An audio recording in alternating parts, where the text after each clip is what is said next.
La prevención del acoso y hostigamiento sexual por parte de la Comisión de Igualdad de Género.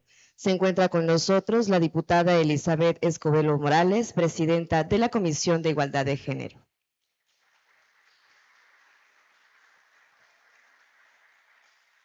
De igual forma, la diputada Floralma Gómez Santis.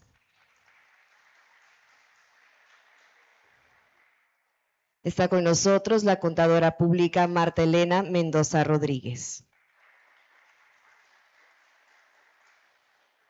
Ingeniero Guadalupe Morales Marín, Contralora Interna del Honorable Congreso del Estado de Chiapas.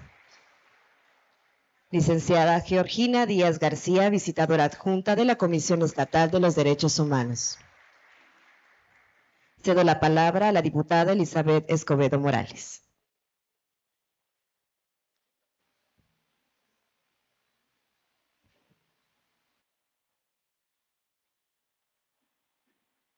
Muy buenos días, sean todos ustedes bienvenidos a las compañeras y compañeros que están en este Congreso del Estado, donde todos los días venimos a laborar, tanto del edificio Plaza como del Honorable Congreso del Estado.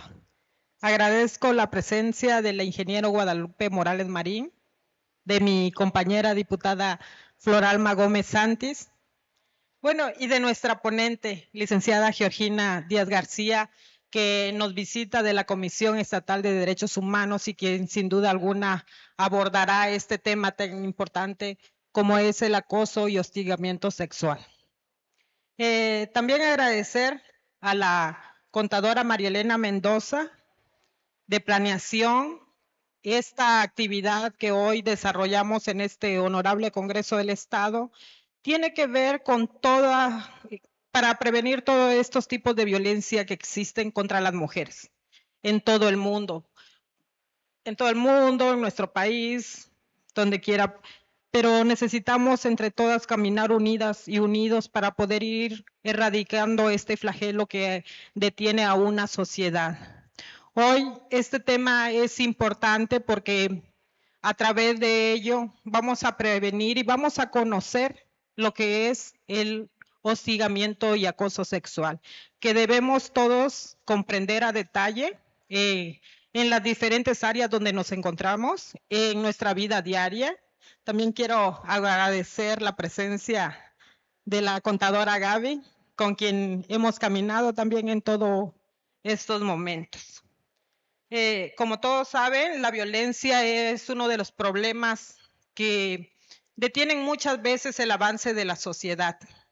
Y hoy, desde este honorable Congreso del Estado, trabajamos en una legislación robusta que vaya enfocada a prevenir los diferentes tipos de violencia. En nuestra Ley de Desarrollo Constitucional para la Igualdad y Acceso a una Vida Libre de Violencia, en su artículo 49 pueden ustedes revisar estos tipos de violencias que se mencionan y además, aparte en nuestro Código Penal.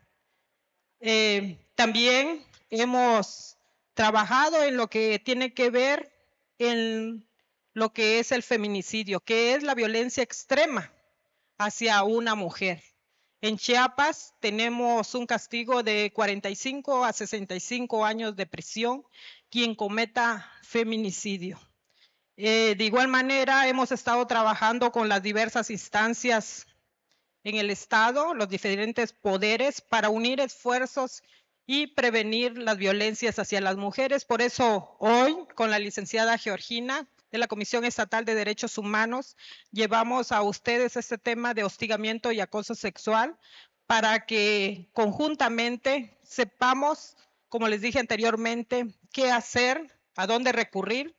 Y pues agradecerles que hayan venido y vamos a seguir trabajando y haciendo diversas acciones al interior del Honorable Congreso del Estado para que vayamos abordando diferentes temas que tienen que ver sin duda a la prevención de las violencias que atañen a las mujeres. Muchas gracias.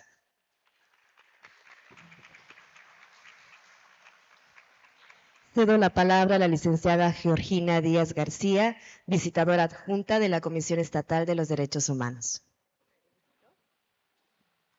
Muy buenos días, saludo a todos respetuosamente.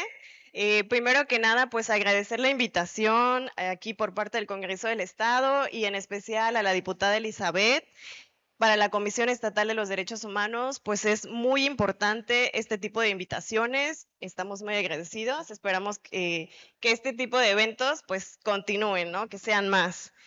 Y también quiero darles a todos un respetuoso saludo a nombre del licenciado Juan José Cepeda Bermúdez, presidente de la Comisión Estatal de los Derechos Humanos.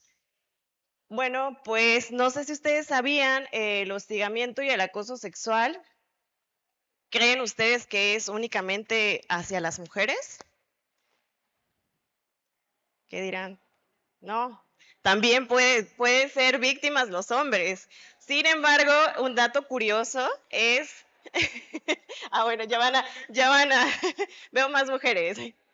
Bueno, sin embargo, a pesar de ello, de que pueden también los hombres ser víctimas, el dato es que las mujeres son las principales víctimas de esto, del hostigamiento y del acoso sexual.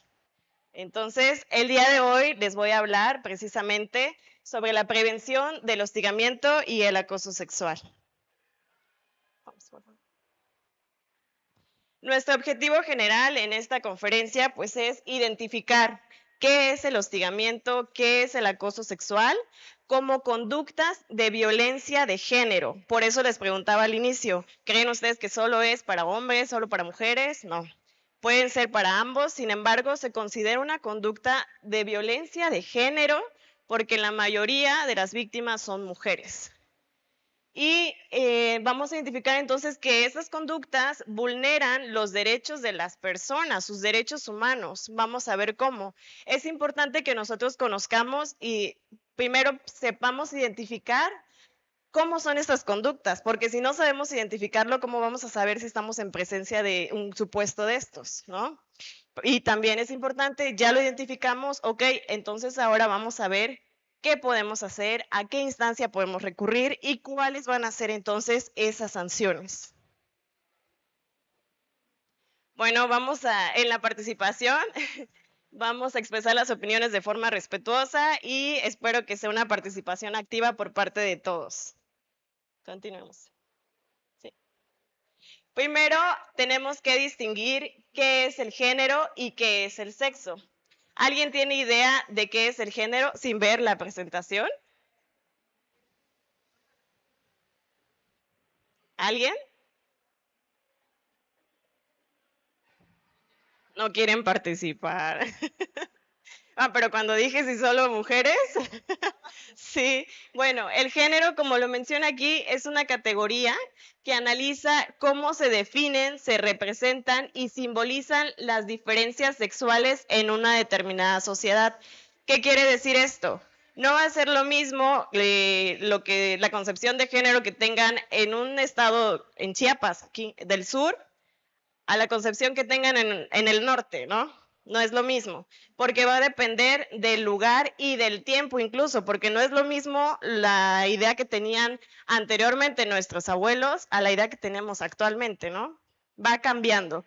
Entonces, esto alude también a las formas históricas y socioculturales en que mujeres y hombres construyen su identidad, interactúan y organizan sus funciones. Estas formas varían de una cultura a otra y se transforman a través del tiempo. Como les menciono, son entonces características socioculturales y del género deriva los roles de género y los estereotipos. ¿Quién me puede decir qué son los roles de género? ¿Alguien? La idea que tengan. O un ejemplo de cuál sería un rol de género. Nadie. Los roles de género, como lo dice la palabra rol, es una función que ejerce una persona dentro de una determinada sociedad. ¿Cuál creen ustedes que puede ser una idea de rol de género de la mujer en nuestra sociedad chiapaneca? ¿Cómo conciben a la mujer? Madres de familia, exacto. Que ellas generalmente no trabajan, tienen que ser amas de casa. Y si nos vamos incluso a las comunidades indígenas, definitivamente ellas no pueden ni expresar sus opiniones, ¿no? Roles de género nos van a decir cómo debemos vestirnos, cómo debemos actuar. O sea, porque incluso las mujeres en las comunidades indígenas, pues no pueden vestir de pantalón, tienen que usar las faldas. Ah, porque es mujer, tiene que vestirse de esa forma. O el hombre, ¿no? Estos son los roles de género. Los estereotipos, ¿cuáles son? Se refiere a un prejuicio que uno tiene sobre cómo va a ser un hombre o cómo va a ser una mujer. Un prejuicio, ¿quién me puede dar un ejemplo? ¿Cómo deben ser las mujeres? Cuando saben que va a ser niña. Sí, va a ser femenina, exacto, tiene que ser delicada, tiene que ser atenta, todo color rosa. Y si decimos niño, todo color azul, ¿no? Todo debe ser así. Incluso ahorita se está dando las revelaciones de género, ¿no? Desde ahí ya le ponemos este estereotipo. Ah, es que va a ser niño, entonces lo vamos a poner todo azul. Y el niño no puede expresar sus sentimientos, no debe llorar, porque los niños son fuertes. Los hombres no pueden verse débiles. El hombre tiene que ser proveedor. Esos son estereotipos de género. Ahora, la diferencia con el sexo, eso está más sencilla. Son las características físico-anatómicas, las que podemos percibir físicamente. Y aquí entonces puede ser hombre, mujer o intersexual en caso de que tenga ambos sexos, ¿no? Ok, entonces ahora ya que aclaramos qué es género, qué es sexo, vamos a hablar de la violencia contra las mujeres. ¿Qué es la violencia contra las mujeres? Va a ser cualquier acto u omisión basada en su género por el hecho de ser mujer, que les cause daño o sufrimiento. ¿De qué tipo? Psicológico, físico, sexual, patrimonial, económico, puede llegar incluso hasta la muerte. Y esto se puede dar en un ámbito tanto privado como público. Siguiente, por favor. ¿Dónde está regulado la violencia contra las mujeres? Bueno, esta definición la encontramos en el ámbito internacional, en la famosa Convención de Belém do Pará, que es conocida como Convención Interamericana para Prevenir, Sancionar y Erradicar la Violencia contra la Mujer. En su artículo primero nos da esta definición. A nivel nacional, tenemos la Ley General de Acceso de las Mujeres a una vida libre de violencia. Esta definición, exactamente igual, está en el artículo 5, en la fracción 4. Y a nivel estatal, tenemos lo que es la Ley de Desarrollo Constitucional para la Igualdad de Género y Acceso a una vida libre de violencia para las mujeres. Esta definición en su artículo 5, fracción 30. Sí. Ya que tenemos claro entonces qué es la violencia contra las mujeres, vamos a hablar de cuáles son los tipos y cuáles son las modalidades de la violencia. Primero que nada, los tipos. Psicológica.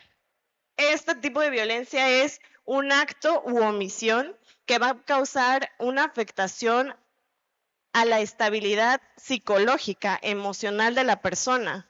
¿Podrían darme algún ejemplo de este tipo de violencia? En su ámbito de trabajo, imaginemos cómo ustedes podrían vivir este tipo de violencia.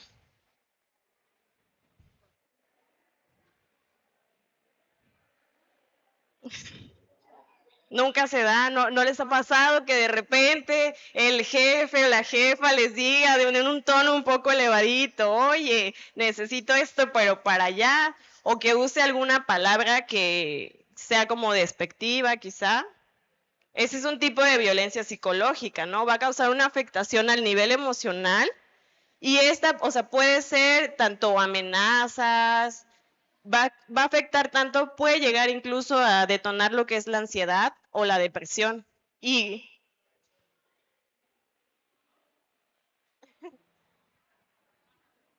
de que una agresión en el sentido de que te digan, eres una inútil, no te apuras, pues. eso es un tipo de violencia psicológica.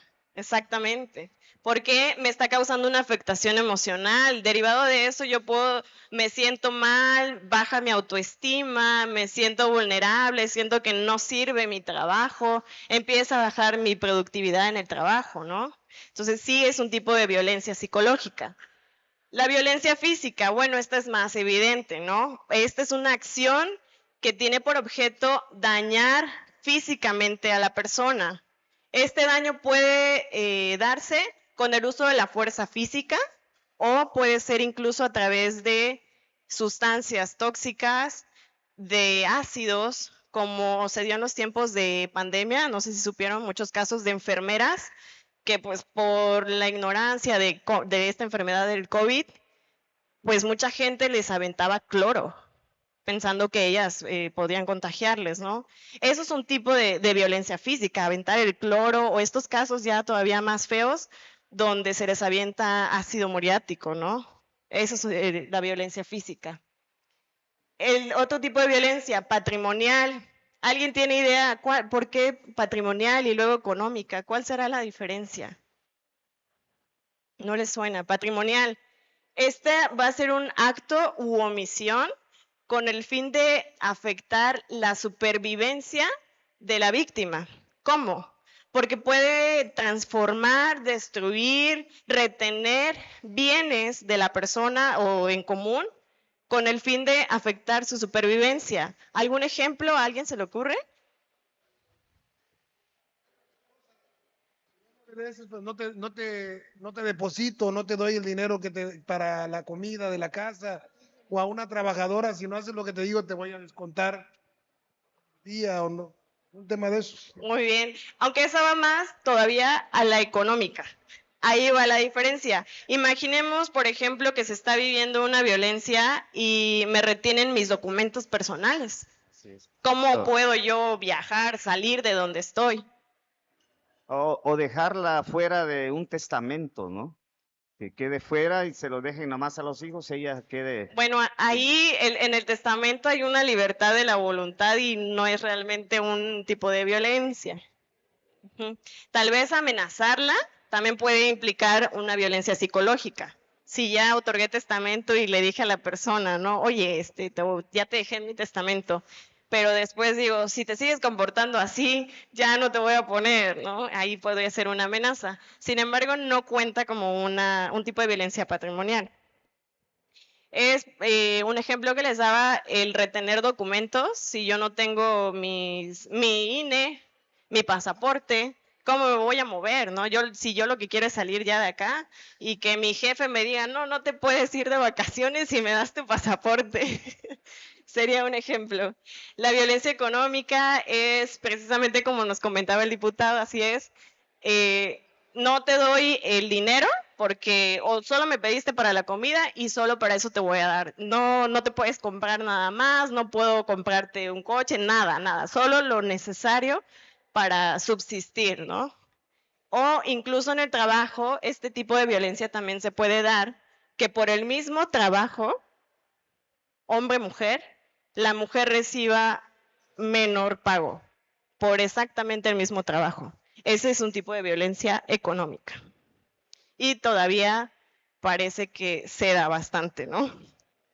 Otro tipo de violencia es la sexual. En este caso va a haber una afectación a la integridad física de la víctima o a su sexualidad. Esta es de las más fuertes tipos de violencia porque aquí se concibe a la mujer como un objeto. No se ve como lo que somos personas, ¿no? Y ahí la ven como un objeto. Solo sirve para eso. Otro tipo de violencia viene también la obstétrica, que sí hay bastantes números de este tipo de violencia. Esta se da por parte de personal de salud, cuando por actos u omisiones llevan a cabo una afectación a la persona, la víctima, pero es durante el embarazo, durante el parto y el puerperio, ¿no? Que ahí, pues dicen generalmente en las instituciones de salud que no son atendidas, que tienen los partos fuera porque no las recibieron, ¿no? Eso es un tipo de violencia obstétrica. ¿Alguien se le ocurre algún otro ejemplo? No. Muy bien, avanzamos. Ya vimos entonces tipos de violencia y ahora vienen las modalidades de la violencia. Viene la violencia familiar. Esta, como su nombre lo dice, se da, es un abuso de poder que puede darse tanto dentro del domicilio familiar como fuera del domicilio familiar. ¿Pero por qué se le conoce con este nombre? Porque se ejerce, el agresor es una persona que tiene un vínculo ya sea consanguíneo o por afinidad, que sean esposos, que sean pareja o concubinos, o incluso que no siendo pareja, dependan económicamente de esa persona. La violencia laboral o docente también es un acto abusivo de poder, pero en esta no sea en el ámbito familiar, sino que deriva de una relación laboral existente o en el caso de una relación escolar, por eso dice docente. La violencia institucional es la que se ejerce por parte de servidores públicos. Puede darse con actos de discriminación hacia las personas, los ciudadanos, ¿no? Que aquí les van a ver afectados sus derechos humanos, el ejercicio efectivo de sus derechos, o puede haber también un retardo injustificado para el acceso a las políticas públicas. La violencia política. Aquí, ¿quién me puede dar ejemplos? Aquí deben ser expertos. Alguien que me diga, ¿cómo es la violencia política? Nadie. Nadie quiere. ¿Qué les dijeron antes?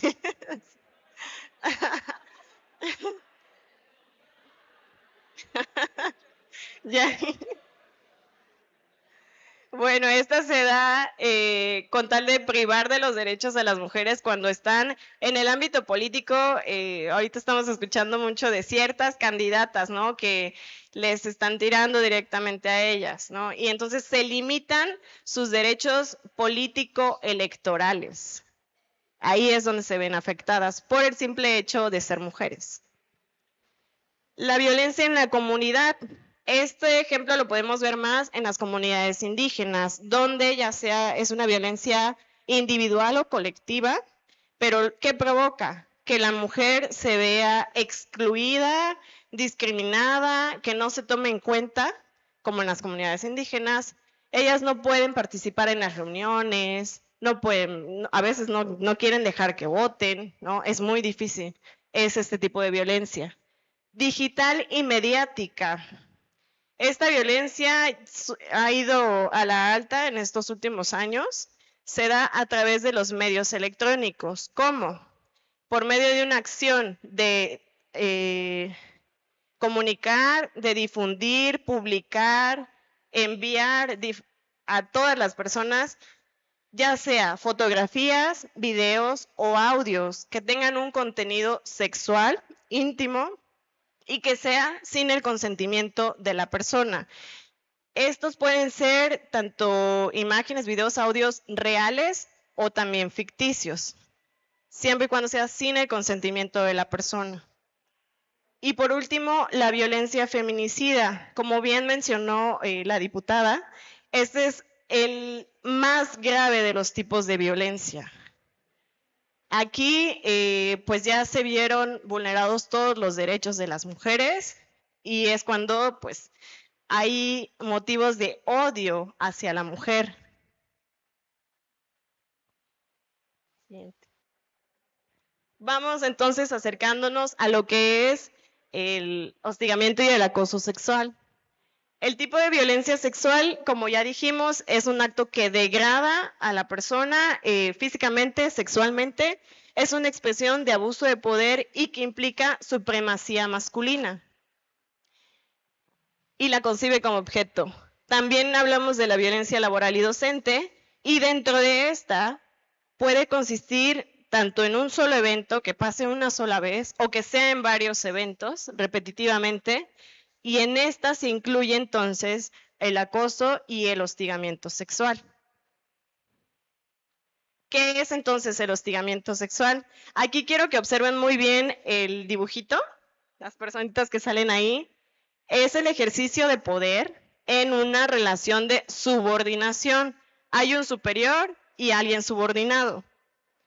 Es real de la víctima frente al agresor en el ámbito laboral y o escolar. Se expresa en conductas verbales, físicas o ambas y están relacionadas con la sexualidad, tienen una connotación lasciva. Por eso pido que observen bien el dibujito. Vamos a hablar de hostigamiento sexual cuando sea por parte de un superior. Si su jefe o jefa les dice algún comentario con esta connotación lasciva, estamos en el supuesto entonces de hostigamiento sexual. Opera de manera vertical y por parte de un superior. A diferencia del acoso sexual, aquí el dibujito está diferente, está a la par.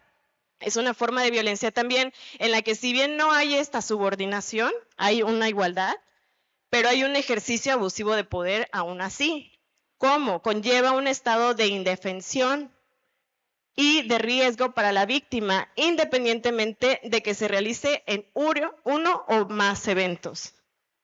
Entonces, hostigamiento, ya sabemos, subordinación vertical y acoso es de igualdad horizontal.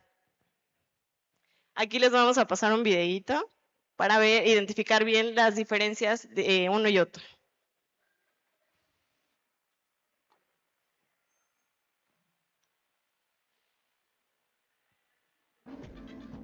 ¿Sabes la diferencia que existe entre hostigamiento sexual y acoso sexual? Antes de conocer las diferencias, debes saber que son conductas de carácter sexual no recíprocas, ofensivas y humillantes, que pueden incluir insinuaciones, manoseos, exhibiciones sexuales y amenazas a la vida laboral de la persona afectada.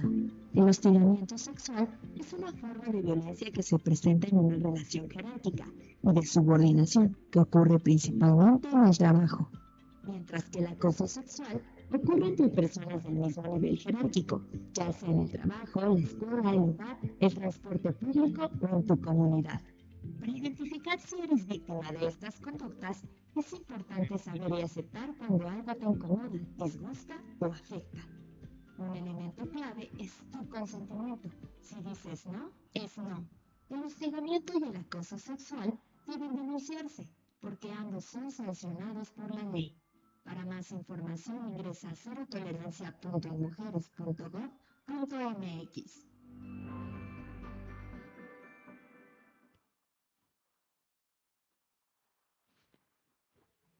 ¿Alguien tiene alguna duda sobre cómo identificar uno y otro? ¿Ya quedó claro? ¿No? Muy bien. Continuamos. ¿Cuál va a ser el comportamiento entonces de la persona que hostiga o que acosa sexualmente? Primero que nada, esta persona va a elegir a su víctima, va a identificarla, va a empezar a ganarse su confianza. Después va a superar este nivel de confianza y va a empezar a hacer invitaciones ya no solo en el ámbito laboral, ¿no? Ya va a ir un poco más allá. Por un lado, con la víctima, inicia entonces ya las demandas sexuales explícitas. Y por el otro lado, con los compañeros de trabajo, puede estar iniciando lo que sería esta campaña de difamación, de decir, no, es que esa persona no trabaja bien, o al revés, incluso puede llegar a decir, es que ella es quien me invita a salir porque quiere que le dé sus vacaciones, que le dé un aumento, que la cambie o con el fin de obtener beneficios, ¿no? Además, que el asedio sexual es constante, amenaza a la víctima con represalias, ¿no? Si no aceptas, te puedo hacer esto, puede pasar lo otro, te vas a tener que quedar, no te voy a dar las vacaciones, todo tipo de amenazas. Puede haber, por parte de la víctima, empieza una confusión porque se experimenta un proceso de duda y dificultades porque empieza a analizar, pues como que ya me empieza a abrumar esto, tengo miedo, puede darse la ansiedad, la depresión, baja la productividad en el trabajo, porque no sabe qué hacer, cómo debe reaccionar, si está bien decirlo con alguien más, no, cómo actuar. Entonces incluso empieza la culpa. Ves que seguramente fue porque yo me vestí de cierta forma o porque permití en un primer momento esto, empieza la culpa. La angustia, incertidumbre, miedo. Las personas hostigadas no siempre denuncian. Esto es el dato importante, el punto de hoy, que no siempre denuncian por el temor a las represalias, porque pueden incluso pensar, es que si yo presento mi denuncia y al final no se comprueba, no me terminan echando la culpa a mí, pues yo voy a ser la más afectada, voy a perder mi trabajo, ¿cómo me van a ver los compañeros de trabajo, no? Entonces, no hay que dejar que esto gane, siempre hay que denunciarlo. Ante esto, la actitud más común se limita a soportar un ambiente de trabajo que ya no es sano, así como ausentismo, baja de productividad, depresión, enojo, frustración por el no saber cómo actuar. El consentimiento no necesariamente representa la voluntad de una persona. ¿Qué quiere decir? Si bien en un momento tal vez dijo sí, pero por dentro pensaba en un no. ¿Por qué? Pues es que es mi jefe y si le digo no, puede pasar esto. Entonces, aunque yo no quiera realmente, voy a decir que sí.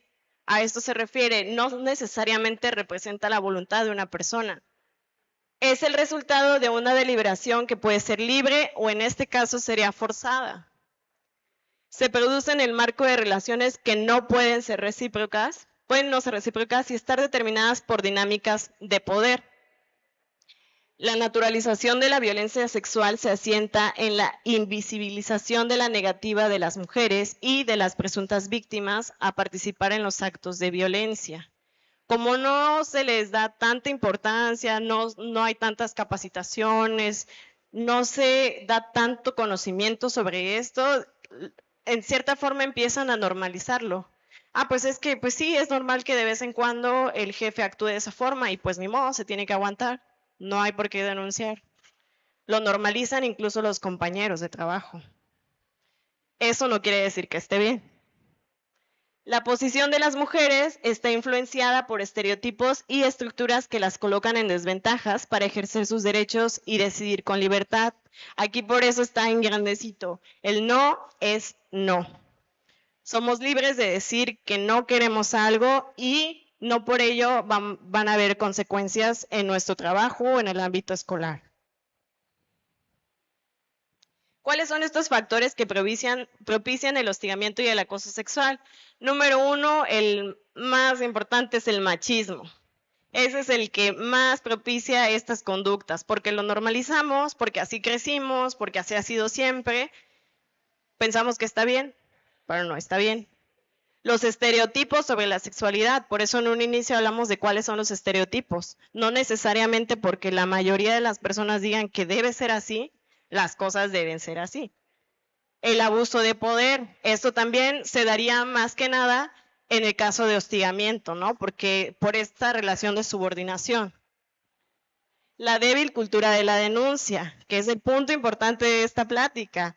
Debemos promover la denuncia, apoyar a quien se encuentra en una situación de este tipo para que presente la denuncia, que no se sienta solo, sola y que no sienta que va a tener represalias. Y sobre todo el consentimiento, que no se les enseña quizá desde pequeños a las niñas, a los niños, a decir que no. Decimos, es que tienes que obedecer. Esa ideología les afecta, piensan que entonces porque alguien superior se los dice tienen que hacerlo cuando realmente no quieren. Y el no es no. Siguiente.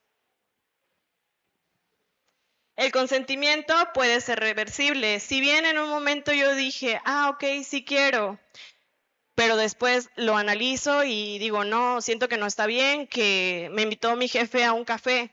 Y yo dije que sí, porque tal vez íbamos a hablar de trabajo, pero ya lo pensé mejor y siento que no va por parte de trabajo, va por otro lado, entonces puedo decir que no. O incluso si la persona ya había acordado algún tipo de encuentro sexual, ya había aceptado, al momento puede arrepentirse y decir que no, retirar su consentimiento. No está obligada a hacer lo que no quiera. ¿Cuáles van a ser las conductas entonces que son consideradas como hostigamiento o como acoso sexual? Puede ser fotografiar o grabar a la persona sin su consentimiento, siempre que éste lleve un contenido aquí de partes sexuales o sexualizadas del cuerpo, ¿no? Porque si van a decir, pues si le tomo una foto ya. No, no necesariamente. Van con este contenido sexual. El asedio verbal o a través de mensajes. Ya se da entonces, no tanto que se los digan en persona, pero manda un mensaje de WhatsApp, oye, es que quiero que nos veamos, y es constante, ¿no? Está ahí con los mensajes y uno dice, es que no sé qué contestar, qué debo contestar. Incluso puede ser también en las redes sociales, ¿no? Que ya no saben si aceptar al jefe o la jefa en redes sociales, porque va a ver qué hago con mi vida privada y de repente empiezo a darle like a todas mis fotos y me empiezo a sentir incómoda, ¿no? Y hay un acecho ahí, un asedio. El asedio corporal puede ser incluso, sabemos que aquí el punto es identificar si nos sentimos incómodas, porque incluso un saludo puede ser únicamente de mano o puede ser de beso, y hay gente que podría como que obligar a que sea un saludo de beso, pero si uno no se siente cómoda, no tiene que ser de esa forma. Ese es el punto. Mostrar deliberadamente partes íntimas del cuerpo a una o varias personas, no hay por qué hacerlo. Esta sería una conducta de hostigamiento o de acoso sexual. Y realizar señales sexualmente sugerentes con las manos o con otras partes del cuerpo. También podría ser el hacer regalos o dar ciertas preferencias. Si uno no está pidiendo nada y de repente, ¿sabes qué? Tómate las vacaciones o puedes llegar un poco tarde, no venir los viernes, el lunes venir mediodía. Ahí también hay favoritismos, ¿no? Hay preferencias que no deberían darse. En cambio, si se les dan a todos, bueno, es normal. Pero si es ciertas preferencias a una determinada persona, son notoriamente diferentes. El llevar a cabo conductas dominantes, agresivas, intimidatorias u hostiles. Aquí ya no es todo lo contrario, ya no me comporto bien, ya me comporto agresivo. Es esta persona que va a someter a sus deseos o intereses sexuales, ¿no? Va a empezar incluso a usar la fuerza. El obligar a realizar actividades no académicas u otras medidas disciplinarias en represalia de rechazar proposiciones de carácter sexual. Como yo ya lo propuse y la persona no quiso, ahora te vas a quedar, si tu horario de salida era a las 4, te vas a quedar hasta las 8. Y no importa qué día. Eso sería un ejemplo.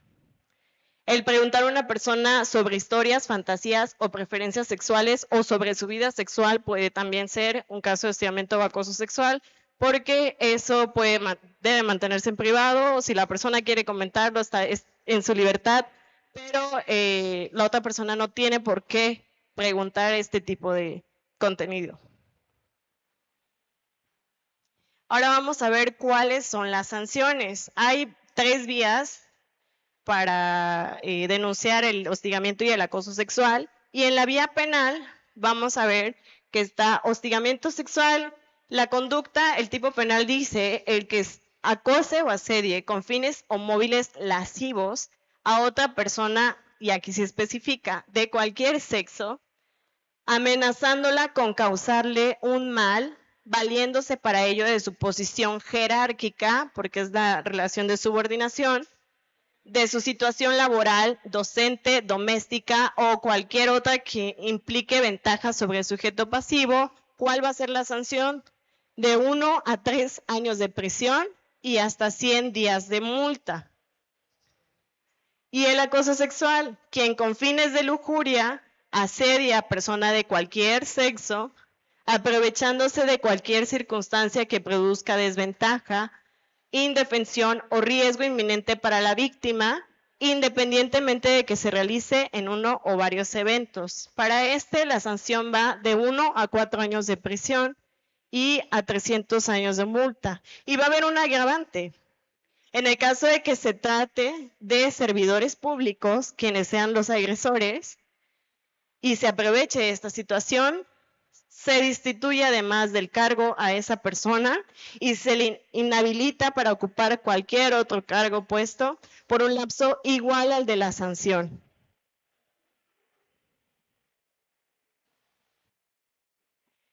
¿Cuáles son los derechos humanos que se ven afectados en el caso de hostigamiento y acoso sexual?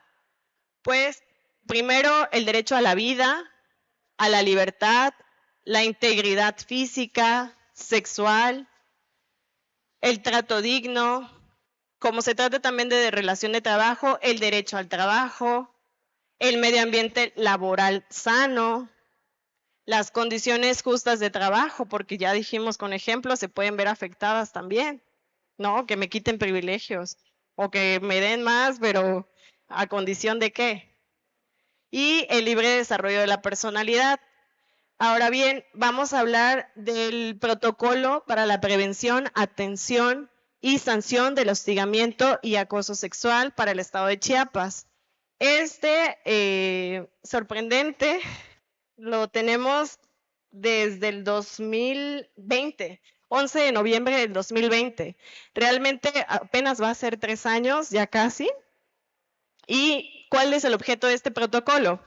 Establecer las bases de actuación para implementar de manera uniforme, homogénea y efectiva los procedimientos para prevenir, atender y sancionar el hostigamiento y el acoso sexual en las dependencias y entidades de la administración pública del Estado.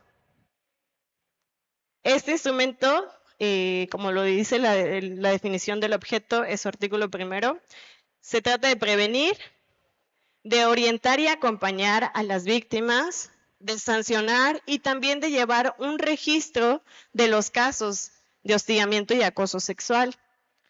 Es importante llevar un registro para que sepamos en qué dependencia se da más, por qué se está dando más. Ahí habría un foco rojo, ¿no? Y para que entonces podamos implementar mecanismos para erradicar estos actos.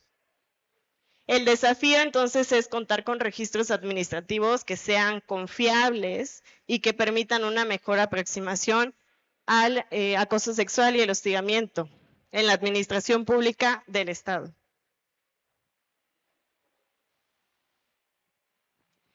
¿Cuál va a ser, dentro de este protocolo nos dice el procedimiento que debamos a seguir para la denuncia en caso de acoso o de hostigamiento? Hay 3 instancias, como les comentaba, la vía administrativa, la vía laboral o la vía penal. En la vía penal ya vimos cuál es la sanción, va a ser la prisión de 1 a 3 años o de 1 a 4 años. En la vía laboral es únicamente una multa y pues ahí va a depender hasta cuántos días de salario mínimo. En la vía administrativa, este protocolo establece que cada dependencia debe establecer un comité de ética y debe capacitar a personas que van a ser consejeras. La persona consejera debe haber una por cada 200 empleados. Debe difundir, ya sea de manera electrónica, en los correos institucionales, quiénes son estas personas para que sepamos a quién podemos acudir en un primer momento para pedir este apoyo. Aquí nos señala, esta persona consejera, ¿cuál va a ser su función? Va a dar el acompañamiento y orientar a la persona. Ok, me voy a acercar a ella primero, ¿sabes qué? Me pasó esta situación, no sé qué hacer. En primer momento, casos de urgencia, esta persona debe verificar si no requiere algún tipo de atención de un especialista, algún médico o algún psicólogo, ¿no? Porque puede darse crisis de ansiedad o puede estar al borde de querer suicidarse, ¿no? Entonces, en estos casos es muy importante que la persona, como lleva a cabo una capacitación por parte de la Secretaría de Igualdad de Género, va a saber cómo actuar y determinar si necesita un especialista. Ya que lo acompaña, lo orienta, va a recibir su denuncia, la narrativa de los hechos, si es que le dice, oye, como que falta poner esto más, o hay que ser más específicos. Es importante que se acompañe en esta narrativa con el objeto de no revictimizar. Porque en caso de que no sea completo el comité de ética nos puede requerir mayores datos y en ese caso sería volver a contar la historia y revictimizar a la persona. ¿Qué más? Va a analizar si esa narrativa efectivamente hay conductas de acoso o de hostigamiento. Puede ser que no, oye, te lo tomaste así, pero realmente yo considero que no es, ¿no? O lo hace solo como para desquitarse con el jefe o con la jefa y no funciona así. Va a capturar la denuncia y es la persona que va a llevar a cabo este registro. Va a observar el cumplimiento del protocolo. Una vez que ya se hizo este primer momento de acercamiento con la persona consejera, se pasa al Comité de Ética y Prevención de Conflictos. Ellos deben iniciar esta investigación, allegarse de todas las pruebas que consideren y sin revictimizar, para que entonces se determine si se inicia o no el procedimiento administrativo correspondiente. Por el tipo de la naturaleza de estos casos, aquí no se permite la conciliación. No pueden decir, hay que traer al jefe o la jefa para que se aclaren las cosas. No, porque precisamente la víctima lo que menos quiere es tener el contacto con el agresor o recibir las represalias. Porque también podría darse incluso que la víctima no vaya con la persona consejera y se vaya directamente con el comité de ética. Ellos pueden entonces recibir su denuncia y serían quienes lo tienen que orientar a la narrativa de los hechos, qué tiene que hacer y si necesita algún especialista. Finalmente, da vista al órgano interno de control para que se lleve a cabo el procedimiento de investigación. Y el órgano interno de control entonces va a investigar de acuerdo con los principios de legalidad, respeto, protección, y aquí se debe respetar el principio de la integridad personal y la veracidad de los hechos, ¿no? Tenemos que creerle a la víctima, no debemos prejuzgar. Porque aquí incluso podría decirse, pues es que los del comité siento que porque soy mujer no me van a creer o porque se llevan con mi jefe, mi jefa. Pero no, tiene que ser sin prejuzgar. Y bueno, les voy a presentar un cartel. Este cartelito va a estar en diversos puntos de las instalaciones del Honorable Congreso y del edificio Plaza para que ustedes tengan esta información de esta conferencia sobre el hostigamiento, prevención del acoso y hostigamiento sexual. Es prácticamente lo que vimos el día de hoy, el objetivo, cómo identificarlo, cuáles son esas conductas y qué podemos hacer. Recuerden que es importante denunciarlo. Listo. Sería todo. Gracias.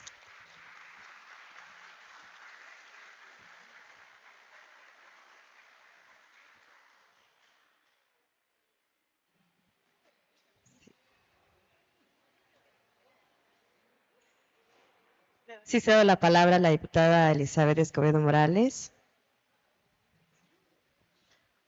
Bueno, como hemos escuchado y también visto, todas estas acciones que conllevan al hostigamiento y acoso sexual, pero antes de dar por terminado la reunión, le voy a ceder la palabra a mi amigo y diputado Felipe Grande. Muy buenos días aún. Es un gusto estar acá, un honor estar con un distinguido presidium de damas, de mujeres luchadoras que siempre están pendientes de todos estos temas en el que se ven perjudicadas las mujeres, y pues decirles que hemos tratado de participar lo más posible. A veces he estado en eventos donde me dicen eres el único caballero o hombre que está en el evento, porque es algo que me interesa y me preocupa y que tenemos que ir rescatando, ¿no? Yo les puedo decir una anécdota me encuentro una empleada que trabaja conmigo y la veo que viene por otra calle, no por donde sé que queda su casa, y digo, ¿y por qué caminas hasta allá? Porque allá donde paso, dice, me molestan unos. Entonces, qué triste que una chica tenga que cambiar de calle y caminar más cuadras porque la molestan. Esto es algo sencillo, no algo, tal vez, pero es parte de la magnitud de las cosas que hay y de los abusos y las diferencias que hay entre los hombres y las mujeres, y que tenemos que ir resarciendo todo eso, tenemos que ir cambiando la forma de pensar de todos, tenemos que ir educando así como hacemos estos eventos, tenemos que también ser resilientes con los caballeros, con los hombres, que vayan entendiendo que no es la naturaleza, que no es algo natural como nos han venido educando, como nos han venido preparando, sino que tenemos que irnos preparando y entender que no es así, que no es esta la forma de tratar a las mujeres, que debe de haber una igualdad y debe de haber un respeto. Y siempre voy a estar con ellas, con ustedes, voy a apoyarlas. El otro día hicimos un evento muy bonito de Rompiendo Paradigmas, ¿no? Donde hicimos un evento allá en el Unicash, en el primer año que nos tocó ser diputados, donde invitamos también a muchas compañeras diputadas y mujeres brillantes, donde nos vinieron a platicar todo lo que han logrado y lo que han hecho, ¿no? Porque realmente la mujer es lo mismo que el hombre, tiene la misma inteligencia, la misma brillantez, la misma capacidad, y a veces no se valora. Pues muchas gracias y qué bueno que sigamos trabajando en estos temas.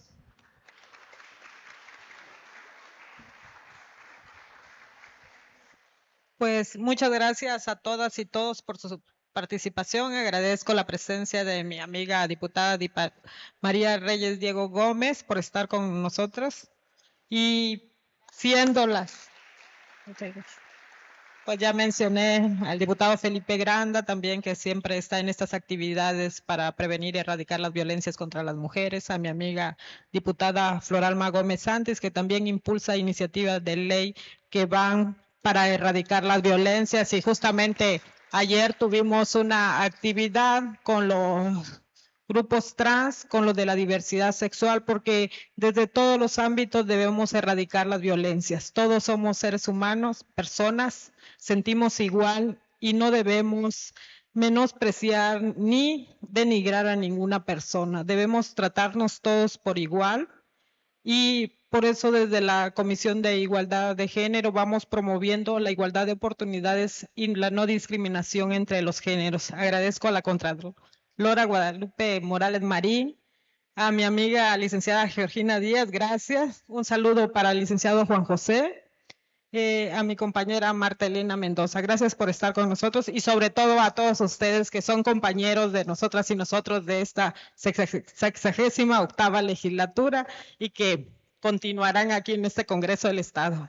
Cuando termine esta legislatura, bueno, nosotros nos vamos, ustedes se siguen quedando acá, pero ahí vamos. Gracias.